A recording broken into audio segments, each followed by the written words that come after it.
Natali, welcome to the Mr. Beacon podcast. Thank you. Thanks for having me. Security is a subject that we delve into only occasionally, but it's super important. And it's kind of this nightmare thing where I try and keep it out of my mind, but I think it's at the front of your mind all of the time. So it's good to have you on the show. Can you start off explaining a bit about what your company does? Yes, of course. Sternum is providing the first embedded protection and observability platform for IoT devices, which basically brings endpoint protection, detection, and observability into very low resources embedded devices, which means medical devices, PLCs, routers, gateways can enjoy real-time observability, deep analytics, and protection on device. The only way to really secure and observe billions of endpoints, which is the expected number of IoT devices connected, is by being able to create some kind of an infrastructure that is common among those devices, protecting them, monitoring them, creating business insights for the companies providing those devices. And this is what Sternum is doing, creating that infrastructure, delivering that platform to serve our customers in various industries. So you're about security on IoT devices, and this podcast is all about IoT devices. So it seems like we're both in the right place. What kind of devices have you been working on? I was looking at one article that talked about pacemakers. I think we all want our pacemakers to be secure. What other sorts of things? So we are currently deployed on PLCs. You also want PLCs to be secure, right? We all remember Stuxnet. That was a PLC that was on the line. What do you mean? Sorry, what do you mean? POC meaning what? PLC. PLC, yes, is an industrial control system, basically. Okay. Controlling nuclear facilities and manufacturing facilities. So that's a mission critical device that we are deployed on. Even routers and gateways are an IoT device, basically. They run their own firmware, enforcing zero trust, safeguarding our networks, and this is devices that we help protect. Pacemakers, you mentioned, indeed, it's another mission critical embedded device that enjoys our on-device protection and observability. We also work on sensors and water equipment. Those are recent deployments, but really the commonality among the use cases using Sternum is actually, if you're using a real-time operating system, if you're using an embedded Linux, if you have fleet of devices out there and you want to solve issues quickly, you want to reduce vulnerability management efforts, you want to be compliant and secure when you go into the field, then you use Sternum.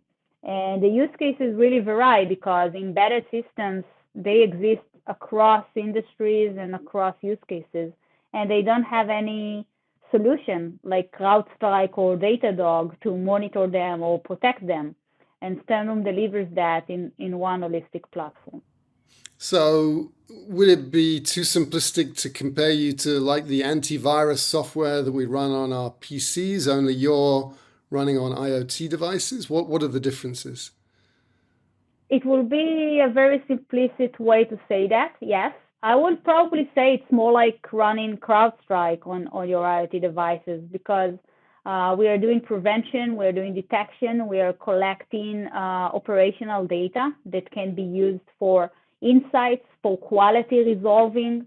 So it's a really one platform that takes the synergy between data and security one step further. And what I mean by that is I come from the security space, but when you do security, you have to be very intimate with the software, with understanding the software, because to find weaknesses, you actually need to understand a lot about the system.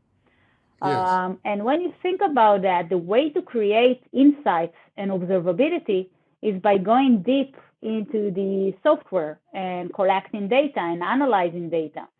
So for Sternum, the synergy between observability and security is kind of trivial and in the core of our product. And we think that with the ability to go into the code and protect it, you can also gain insights that no other tools can. So we actually use security techniques to observe, collect data, and gain insights on products, on devices, on how users behave with devices, on malfunctions, and on cyber breaches altogether. So it sounds like you have to focus on specific platforms. What are the IoT platforms that you've adapted your software to run on? So the main difference that Sternum brings is being agnostic to the platform. And that's the key innovation. So we have 3 patents on how we do that. Because the IoT market is diversified. I think that's one of the biggest issues that we see in the market. Diversified in operating systems, in resources, in hardware. If you try to embed even a communication library, you need to tailor it to your specific IoT device. That's difficult. The way we developed our product is by creating something that can integrate with any kind of existing platform. The way for us to do that is to integrate directly with the binary level beneath the operating system, which makes us currently support FreeRTOS, Zephyr, VxWorks, ThreadX, and many other real-time operating systems, as well as embedded Linux with the same technology, with the same platform. So we didn't tailor it case by case. So let's kind of make it more basic. What you're saying is, through some mechanism that I don't understand, you can run on any ARM processor with any operating system, and there's no porting or anything like that. It just works with everything? For example, Medtronic is our customer. They have already a device with software on it. What they do is they install a plugin, the Sternum plugin, and then it's integrated with their project. So it's being ported automatically to the operating system that they are using, and then creates the protections that I was discussing and observability. So basically, we work with device manufacturers, Steve. So it's not like we install remotely and then it's instantly running on existing devices. It is a software solution or tool that device manufacturers can use like any other third-party library, but our library creates and integrates with the existing code to make it observable and to protect it against software vulnerabilities. So we use techniques like hooking and instrumentation to be able to integrate with your existing communication stacks and with your existing operating system. I hope it makes sense. It's making more sense. So, if I'm a smoke alarm manufacturer and I want to make sure that I'm Nest, as an example, and I want to make sure that my smoke alarms are protected. What's the process that I go through to work with you? So we give you the installer. You put that in your CI/CD system, so your developer computer. And then when you create additional code or just creates a new version of your Nest device, it will be compiled together with our solution. And our solution will be protecting your existing code, including all third parties.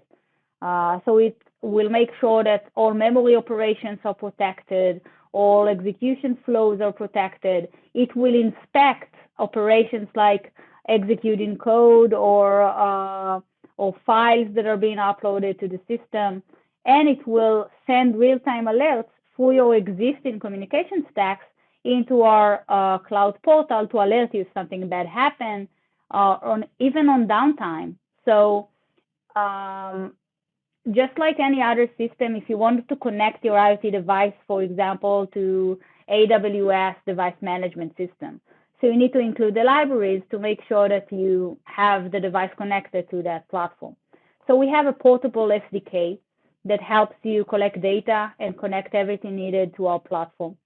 It's very easy to connect. And the protections, they are being integrated automatically to the existing binary code that is your existing device.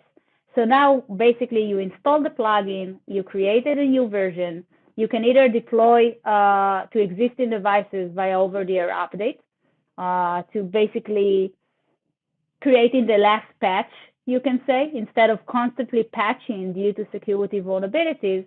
It's a one-time firmware update that makes your device protected against wide range of security threats. And if you're building a new device, then the observability helps you to early detect security issues, to understand third parties that are consuming lots of resources, battery, bandwidth. It helps you to do dynamic software analysis because we are running everywhere the code runs, and we create visibility into the code. And we give you a way to do that data analytics and correlations on our cloud so that when you go to market safer and probably faster because this observability helps with bug resolutions and quality issues. And then when your devices are in the field, you get full post-production surveillance and analytics into usage, errors, and security issues. The way it works is that you can also create visibility for your customers. So if you are Nest and you're selling to a big enterprise, and that enterprise is now worried about your device being an entry point to his network, right? Because your device is connected. This is Internet of Things. We're talking about connected devices. And that enterprise, it has endpoint protection, it has email protection, it has network security, it has all of those things. But then the IoT devices or your Nest device is part of his network, and you have no idea what's going on that device. So as a manufacturer, you can enable them to see the security alerts, to see the cybersecurity health of the device, and create additional layer of services to the enterprises using your devices. Well, I noticed that it seemed like you did your degree at high school. How is that possible? You did your bachelor's degree by the time you were 19, is that right? Yes, I started with a special program for talented kids. So you do the undergraduate degree together with high school. So I finished both at the same time, and then joined Unit 8200. In the Unit 8200, it's lots of cybersecurity, obviously. Then many years as a security researcher and leading research team, leading development teams, and mainly designing exploits to extract intelligence. And when you ask about our technology, then what was clear to me during the career is that no matter which system we tried to penetrate, we always succeeded. No matter how many millions of dollars were spent on security, be it Windows, Android, Linux, iPhone, it was always possible to find a vulnerability and to exploit it. And when we started Sternum, we were thinking how we can flip the power between hackers and defenders. Because how can it be that defenders have to protect 100% of the flaws of the vulnerabilities, and hackers only needs to find one to find a way in? That's a losing game. You will always have one vulnerability in your device, no matter how you will implement all best practices. It's a losing game. So when we started the company, we started thinking on how can we stop ourselves. So the exploitation fingerprint technology is actually exactly that, because what we are doing is instead of fingerprinting the malware or fingerprinting the vulnerability and try to find vulnerabilities, what we are doing is fingerprinting the exploitation technique. And let me explain. There is two common industry terms. One is CVE and another is a CWE. A CVE is a vulnerability, a specific instance of a vulnerability in a specific device or application. But a CWE is a common weakness enumerator, and it's basically the type, the family of the vulnerability. So you can have 100 different buffer overflows, for example, but they are all under the same CWE, which describes the weakness, a buffer overflow. So Sternum, instead of trying to identify all the 100 different vulnerabilities or all the 100 different malwares that can operate on your device, we are fingerprinting the CWE, the type, the family of the vulnerability, and how it's being exploited. So in the sense of a buffer overflow, for example, to exploit a buffer overflow, no matter which one, you have to corrupt the memory. This is something that you have to do. You have to overflow the memory. Otherwise, you cannot penetrate the device. So instead of finding the vulnerability, what we are doing is hooking into the memory of the operating system and making sure that no overflows are happening in real-time execution.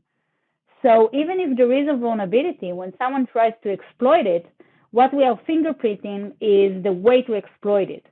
And then we can alert in real time if something bad happens. We can protect against 0 days. We can reduce patchwork. And most importantly, we can actually safeguard against advanced threats for the long run and for the longevity of the devices. And this approach is essential for the IoT space because patching is hard, updating is hard. They essentially doing a very deterministic operation. An IoT device does not include human interfaces. You cannot download applications. So we are not dependent on human mistakes. So we can actually use the fact that they have deterministic operation and just making sure that the device behaves as intended. And since software is deterministic and the device is deterministic, all we have to do as defenders is making sure that there is no deviations from the intended use. And by doing that, we can actually prevent wide range of threats. So this is what we are fingerprinting, and this is not a new approach in the industry. So EDRs, EPP, and RASP, runtime application self-protection, are existing concepts that help secure clouds and help secure PCs, but they do not exist for the IoT space. Because they have low resources, they are diversified, they cannot accept agents, it's very hard to integrate things to IoT devices. But if you overcome those issues, then you can bring advanced industry standards to secure IoT devices. As a bonus feature, you get deep observability and analytics into the device behavior. So you can create alerts on malfunctionings, temperatures, downtimes, to have root cause analysis of each one. And that's part of what we provide in the platform. You know, how realistic is it to say that you'll never have to patch your device? I mean, if I ship a security camera with, a backdoor, admin password is admin and the login is admin, presumably I'm still going to have to patch that, even if I have the Sternum software on my security camera. You always have to fix your devices, for sure. But yes, there is a lot of vulnerabilities getting published. And if your software is protected because of Sternum, you can delay the patch. You can combine few patch and release one update. You can paste the patch into your software release lifecycle. So I'll give you an example. We have a big customer. It had 3 vulnerabilities discovered, and when tested in the lab, it was protected by Sternum. So of course, if he has an admin password that is available, then he should patch it immediately. But if he has a command injection vulnerability or a buffer overflow that he has active mitigation against with Sternum, then he is not vulnerable. There is no way to exploit it. So he can fix it sometime in the future, and he can also not fix it if there is no planned release, but he will not get exploited in the field, which is the key element here. So prevention of 0 days exists, and you can prevent 1 days that are unpatched in the same techniques as you prevent 0 days. And this is what we offer.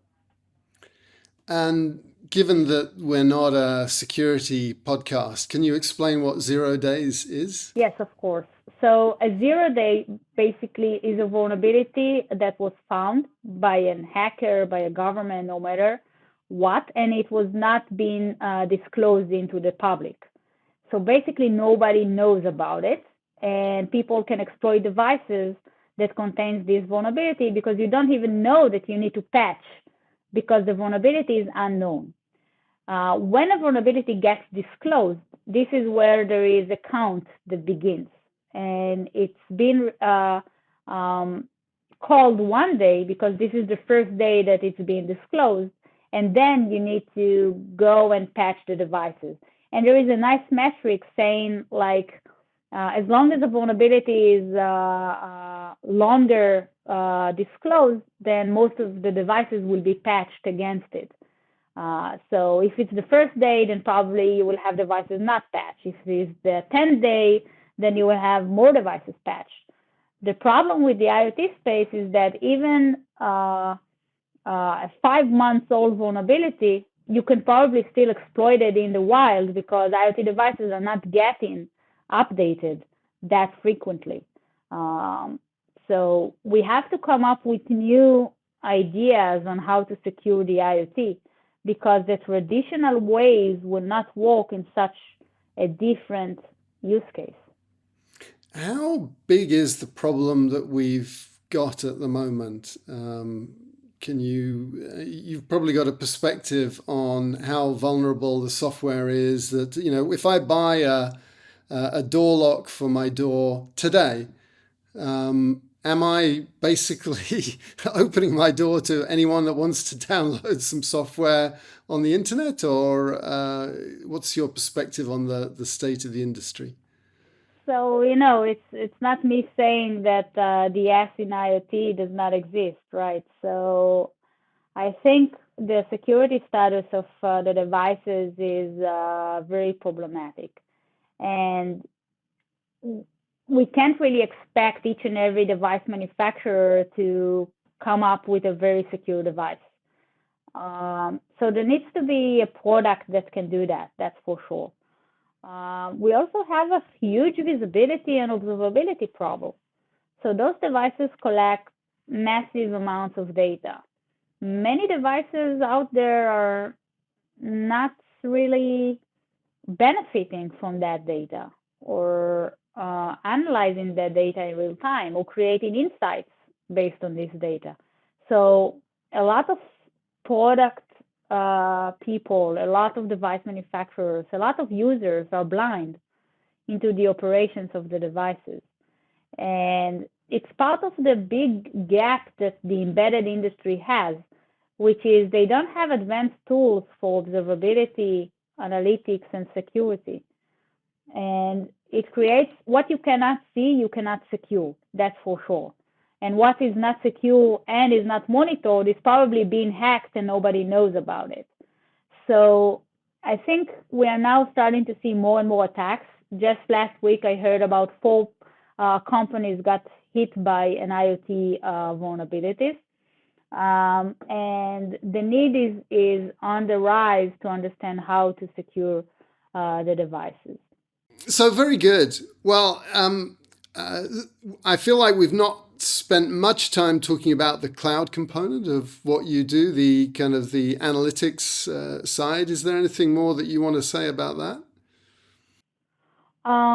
So going back to our software, so it automatically collects operational data from the software, and you can add and customize the data that you collect using our portable SDK. Now, our cloud was actually designed to handle massive amounts of data points coming in real time. And the key challenge is how you create insights, right? How you're not just presenting logs, but you're saying, hey, you have a malfunction here, and this is the reason. Or you have high CPU usage, and this library is taking most of your CPU at that moment. And to figure that out, we actually used data intelligence skill sets as well as AI and machine learning. as well as expertise in the IoT space, because you have to understand the data that you collect to correlate between them. The outcome is a cloud platform that allows you to customize alerts and to customize logs and traces. It delivers automatic insights in terms of potential breaches, malfunctioning, root cause investigations of errors that is happening in the field. And it's also capable of detecting during software development bugs like memory leaks, information leaks, potential reboots that is caused by some third party, and so on. The reason it is enabled isn't because we are, that good at AI. I mean, we're no better than any other AI company. The reason what we are doing is special is the data that we are capable of harvesting for the device. So unlike other tools, we actually instrument third parties and the operating system itself to collect interesting data.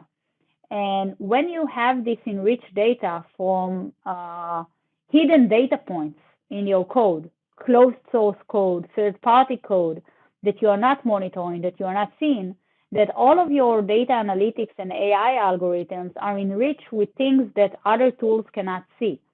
And when you have this data, then you can really make something out of it. So the cloud part is actually just well designed for IoT, but the UVP is about the data that we collect, how we automatically know which data to collect, and how we translate it to operational security and business insights. Makes sense. So, last question about the business is just where you're seeing the most traction. We talked a bit about some of the use cases or the industries at least that you're working on. Where are you seeing the most traction? So the medical space is a special one because you have regulation, you have compliance, you have post-market surveillance that is very important.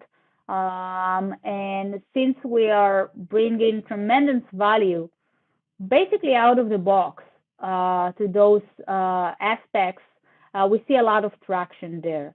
Also, securing devices that are treating people, I think it's a very important mission. The other verticals is actually, we're seeing a lot of tractions in everyone developing embedded systems. And that's really the common use case.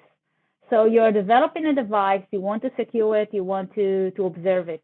There is no specific industry or vertical that I can say, Steve, this is where we are needed the most.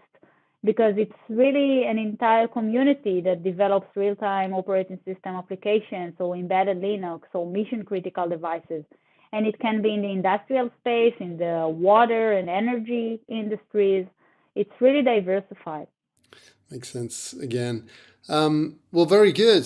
Well, thank you very much, Natali. It's important work that you're doing. I can't let you go before asking that last question, which is, we asked you to come up with 3 songs that are important to you, and what are they? Okay, 3. Okay. Just 3. That's a lot. So I think the trivial choice will be our wedding song. So it's actually an Israeli song. It talks about a crazy woman, a painter, and how they love each other, but give everyone, each one of them, the freedom to be who they are in the relationship. So I think it's a very nice traditional Israeli song. So it's not a new song. It's not what's it called? It's called, That's All the Magic. Okay. That's the name in English. I think the second one will probably be Britney Spears' One More Time song. All right. Just because, I grew up learning computer science when I was 14, and then A200, and then the cyberspace. There is no woman in that space. and I had to like Britney Spears and push that into the very man communities that I was in. So for me, Britney was always like something that was mine in that places. The I third, can't believe that. I think that Israel seems to be very progressive society, and when I studied computer science in 1980, I was in a class of 100, and there were probably 5 women, and it doesn't sound like things have changed much. That's not I good. hope things change now. It was 16 years ago that I started Okay. school, and at least 10 years since A200. So I hope things change, but the statistics shows that in the cyberspace there are still like less than 10% women in leading positions. So there is still a road to go. Room to go. Yeah. And Yeah. then your last choice? Yes. The last choice. So, How to Save a Life. If you're familiar with that song, I think it's I'm not. okay. Google it later on. It's a great song about friendship, I think, and talking with people after you had some gaps in the past. Okay. Very good. And it's a traditional song, or who sings it? It's pretty popular pop song. Okay.